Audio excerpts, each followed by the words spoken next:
Greetings, Last Gunslinger 3759 here with another review.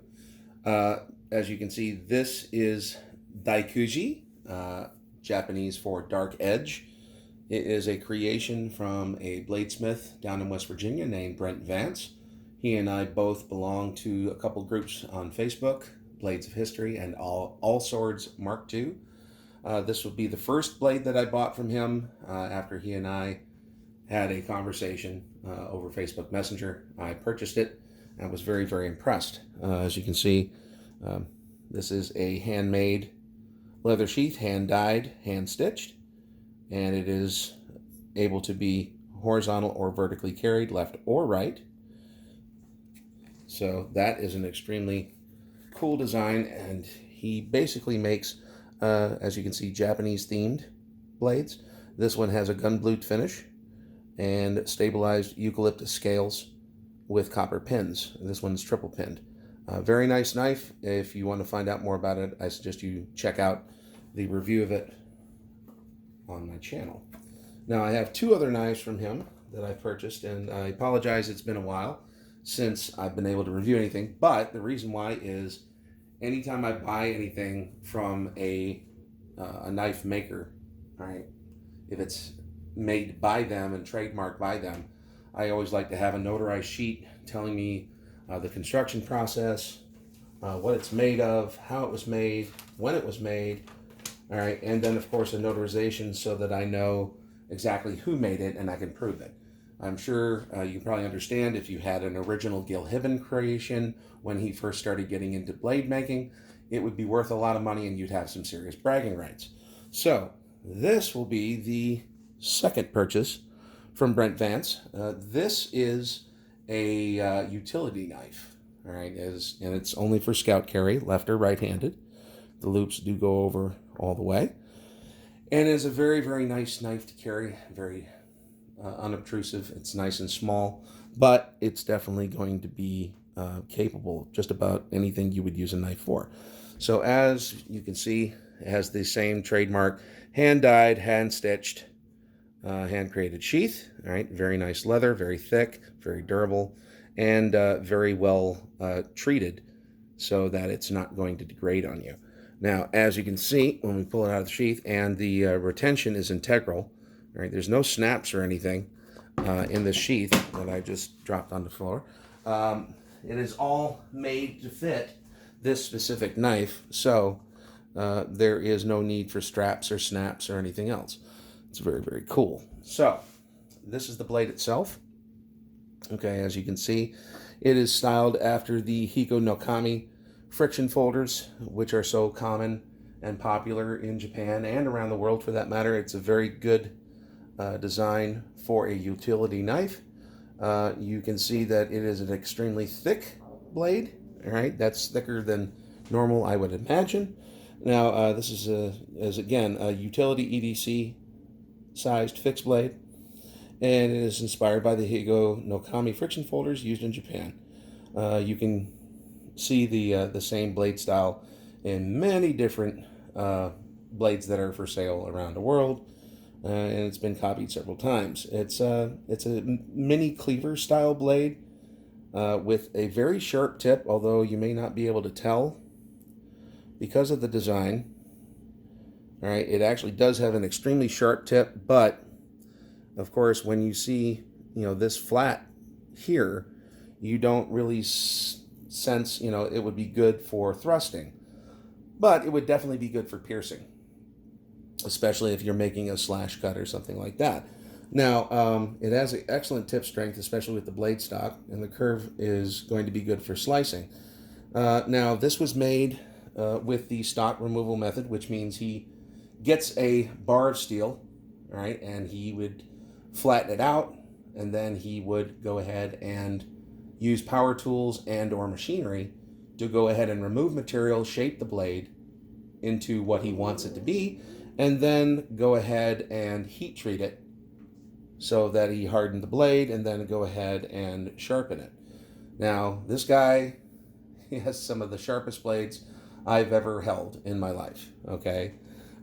Period. I can't believe how sharp he gets these things, especially with the thickness of the blade stock. But Um, According to the spec sheet, the steel is very high quality bar steel, 1084 carbon, provided directly from New Jersey Steel Baron.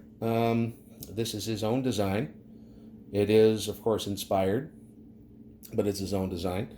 He has his pretty much, I guess you could call it, trademark relief on his wooden stabilized eucalyptus scales, and of course it is sealed with polyurethane, so it's not going to go anywhere and it's not going to have any issues. All right, it is very comfortable. The scalping definitely provides traction and grip. All right, I have tested this with wet hands. It actually works extremely well. I'm very happy with that. Also, let's see some other specs. Has a convex secondary bevel, hair shading edge. I'll be showing that in a second. Let's see. So this is a very unassuming blade. All right, to give you an idea of how small it actually is. All right, this is the Daikuji. Okay, so it's, considering how you carried it, obviously the sheath would be not invisible, but the size of it, it's very minimalist. So let's grab a little bit of paper. Now this has the same type of edge that the Daikuji does. Actually, I think it might even be sharper because, as you can see, the bevel is a little bit wider on this one than it is on the Daikuji. But this is, again, just the weight of the knife. I'm not doing anything else but pulling the paper across, okay? Oh. All right, I just literally pull the paper upwards. I'm not moving the knife. Oh, what happened there? All right, maybe I should do it the other way around. All right, so let's move the knife. Well, what happened there? I think that was just user error, folks. Honestly. Because I really haven't used this for anything, cutting anything paper, so. Oh, yeah, okay. So I'm actually, disclaimer, I'm actually not looking at the paper. I'm actually looking at the camera while I'm doing this, so probably not the best thing to do. So very, very sharp, very, very capable. All right, I love it. I love it very much. So let's move that Gucci out of the way, and then we'll place.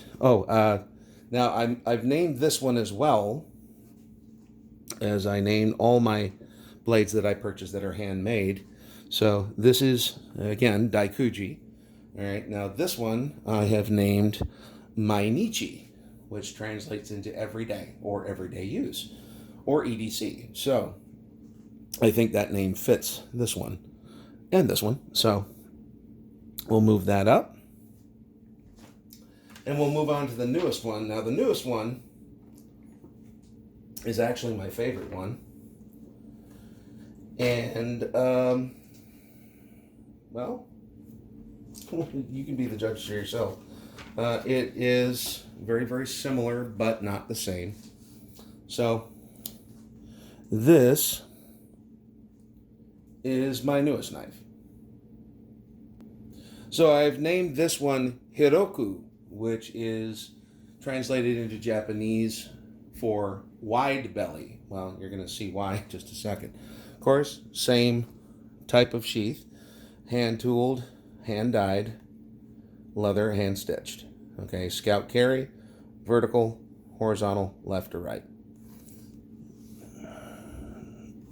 Now again, retention is made with the leather, so there's no snaps. As you can see, it is very much a wide belly, especially when compared to the first two knives. Okay, now this one is a Japanese-inspired design. The blade is slightly wider than his usual designs for increased durability, extra heft, and of course, cutting ability because it has more of a belly. It's going to cut deeper, especially on a slash type of use. Now, it's, again, used with the stock removal method.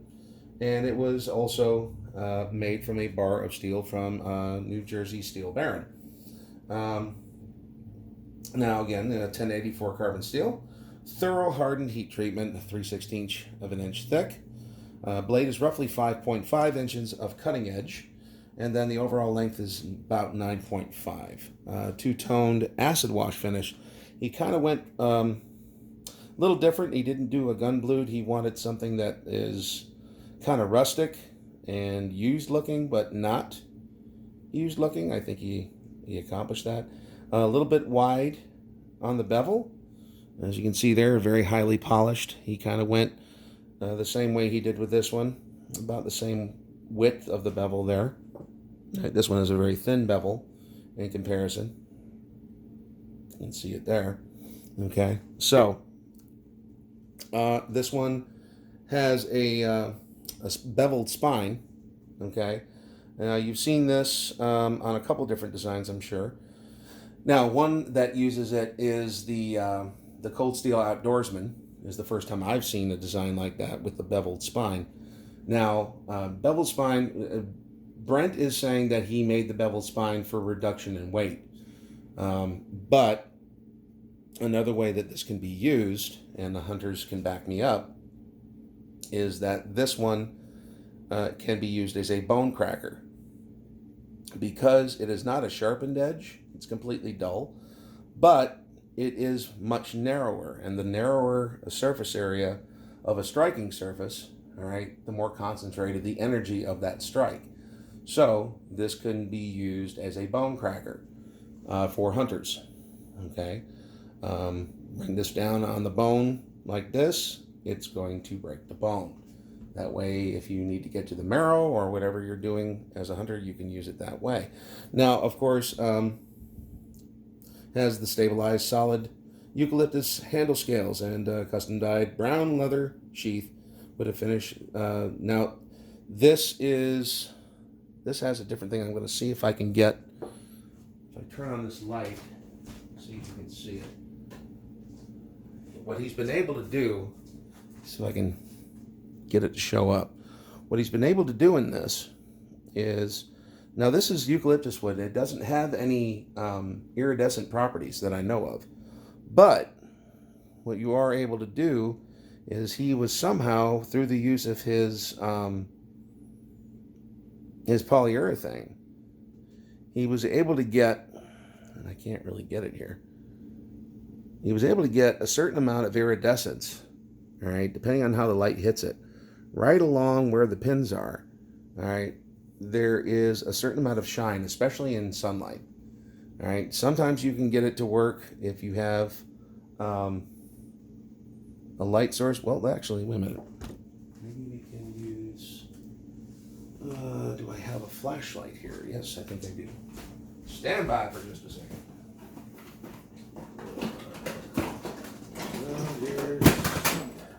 All right. So this is a pretty hefty, pretty strong flashlight. So let's see if we can get it to give us. All right, there we go. All right, so now I have some direct light. You can now see. All right, it looks like he's impregnated the polyurethane into the wood, and you see it does really give a nice little iridescent shine, which is really cool, I think. I don't know whether or not this was his intention or just kind of a happy accident, but it really does show off really nice. And I'm very happy with it. I think that's pretty cool. And I think he's, if he can recreate it, I think he's going to incorporate it into other knives, especially if it's requested. So that's really neat. Now, copper pins, as with most of his creations, triple pinned. And, of course, the belt attachment. Now, of course, this knife is my favorite. It is probably the smoothest drawing because the retention is not overboard on it. So the in and out of the sheath is very, see if I can back this off just a little bit. Okay, as you can see, the sheath, there is retention there, so it's not going to drop. All right, it's not going to fall out, but you can draw it very, very smoothly. all right, and I usually wear it on my right-hand side scout, all right, like this. So with a reverse draw, I can pull it out this way. It's very smooth. It's very comfortable, and I enjoy it a lot. This has been my favorite one to carry. I live in New York State, so it was kind of nervous. The first couple days I carried it, you know, I actually walked through Walmart with it. Nobody batted an eye. Went to the bar with it. I know the owner. He didn't care. So while I definitely wouldn't consider it an EDC, I would consider it, you know, it could fit the bill as a utility knife. Definitely as a self-defense knife. Absolutely. This would be intimidating. The point is absolutely razor sharp. Right? It is stiletto pointed. It's going to puncture. It's going to thrust. It's going to slash, even if it's just the tip. Giggity. So let's go ahead and take a look. Zoom in again. So we're going to go ahead and take a look at the sharpness. Again, no effort. No effort. Nothing. I barely feel resistance of the paper. Barely. Okay, this guy is making some sharp stuff. All right, so again, he's going to continue to make knives now. He is just now started to move away slightly from the Japanese inspired. He's trying to spread his wings a little bit. So he's just completed a hunting knife, which is kind of a modified clip point, which looks really good. We're going to see how it works and whether or not he can get it sold. I'm trying not to be greedy and buy all of his knives. I've bought 3 out of the last 4. Actually, no, take that back. I've bought 4 out of the last 4 that he sold. I just bought another one just because it's been sitting there for a while and I really like his design. So that one will probably be coming up on a quick review as well. It's very similar to this one, but without a finger choil, and it's a lot straighter handle scale and handle. But it's a very similar blade design, so I may or may not do a review of that one. Not really sure. If I do, it's probably going to be pretty quick just to show it off. But if you have any comments, questions, concerns, please leave a comment. If you like the video and you want me to make more, hit the like button. Hit the subscribe button. All right. None of my videos are monetized. I don't make any money off of this. All right. I have no advertisers. I have no sponsors. And I don't really plan on getting them because I just like showing off my stuff. Okay.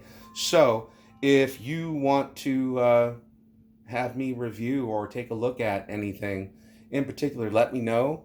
If I have the means to do so, I will go ahead and do it. If anybody wants to send me anything for a review, obviously, you know, I will return anything that anybody sends me for review. I'm not an authority. I am a little bit better than a layman as far as blades are concerned, because I have been following the addiction for about 36, 37 years, ever since I was about 10. So, you know, I mean, I've learned things along the way, and of course, things that I've learned, I've had to unlearn because they were incorrect. So if you guys have any suggestions, if you have any education for me, please put it in the comments. I will be very receptive to it. I just ask that you keep the comments respectful to me and to anybody else that's commenting. You know, there's enough ugliness in the world. We don't need more, especially on YouTube. And that is a video for another day. So I thank you for watching my video. I hope you've enjoyed the content, and I hope you have a great day. So as always, stay smart, stay safe, and stay on target.